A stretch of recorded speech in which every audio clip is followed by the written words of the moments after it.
Good evening, Chuba fans. So we are here for another content. Before that, let me tell you something. So do you know that there is such thing called Bagong Bayani? Now for me, I have recently discovered that there is an underrated message or saying maxim or koan whenever in the Philippines pronounce or classify that these people called Bagong Bayani.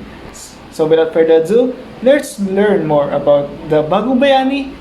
And I want to portray that there is an impact in the history in the Philippines that we should appreciate it. So let's go!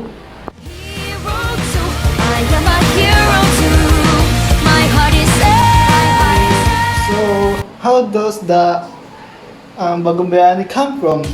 Wala niya. Charot.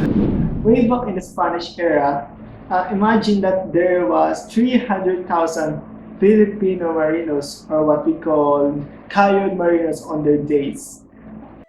So, paano ko nasabi? As cited by the research of Rafael and Neto, they merit their names Kayod Marino because of how exerted so much hard work and experience that more likely a sacrifice. Literally, it was happened. Furthermore, it was said that these Marines have been failed to raise their families. Still, in economic perspective, the Marines contributed US 2 billion remittances. Thus, because of that, it continues to proceed what their ancestors progress as time passes by. Filipino overseas workers was forced to work abroad on the Manila Apulco trade, and thankfully, they survived their hard work as the first successful OFWs. It was the first way of export.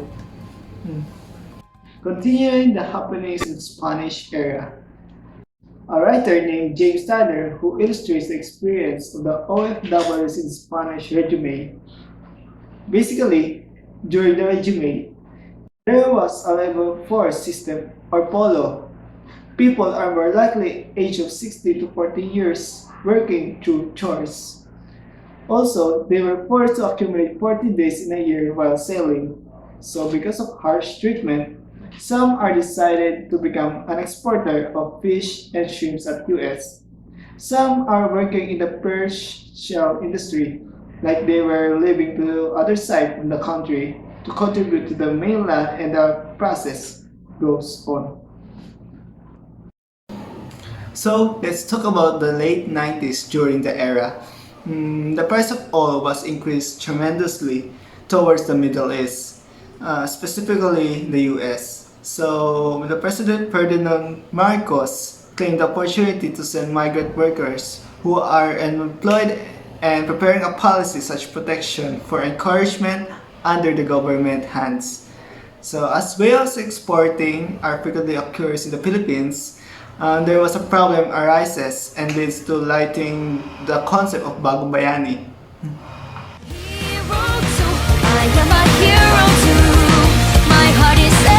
Well, in 1995, an arising issue of a trial about a domestic worker and a contributor of billions of remittances in the Philippines called Flor Ramos Contemplacion.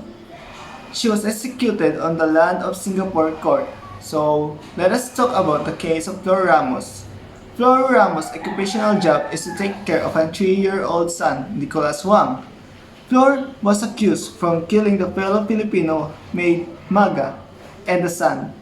The father of Wang blamed the maid because it was found that her diary has the name of her son on it. But Flor claimed and confessed that she killed the two victims. Without such other evidence, she was executed by death penalty.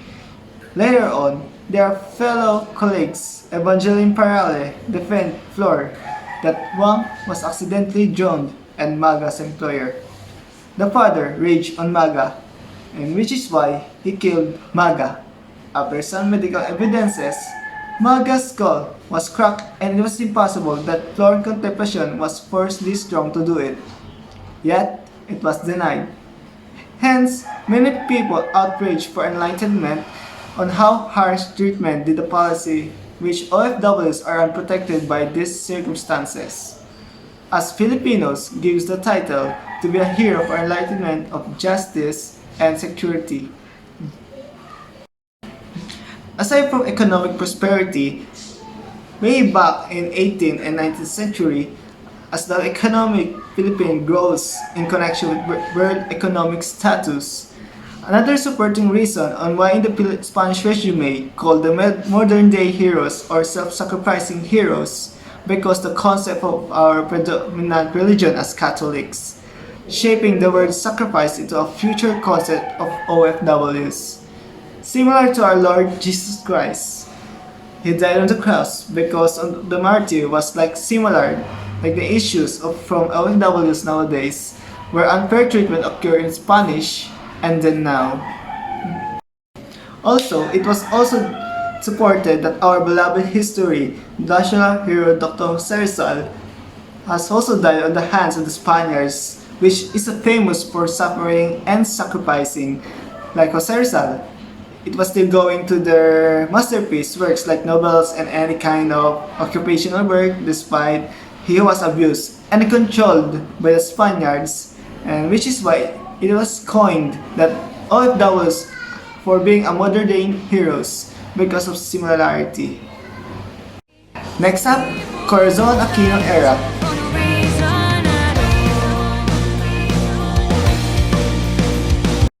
She also emphasized the word Bagong Bayani. She aware overseas Filipino workers have been an issue from being low-skilled workers and citizenship. Also, the issue of assassination of her father in Boston in the era of Marcos, which these reasons that she acknowledged OFWs to pledge them as Bagong Bayani. As she continues to give importance for OFWs, she visits Hong Kong and claimed for 500,000 of workers to still work not just for families, but also to the country. Well, she encouraged also for remittances, as Guevara enlightened us on his argument that it is more likely to form a culture of sacrifice for economic advantage toward their roles. But we do all know that there are numerous deaths and unemployment after the time of Marcos, and also the people power, and so we don't have the choice and accept it. Good factor is Coraquino with Overseas Workers Welfare Administration or OWA and POEA to reorganize policies for change in welfare through programs, mainly human rights and economic exports procedures.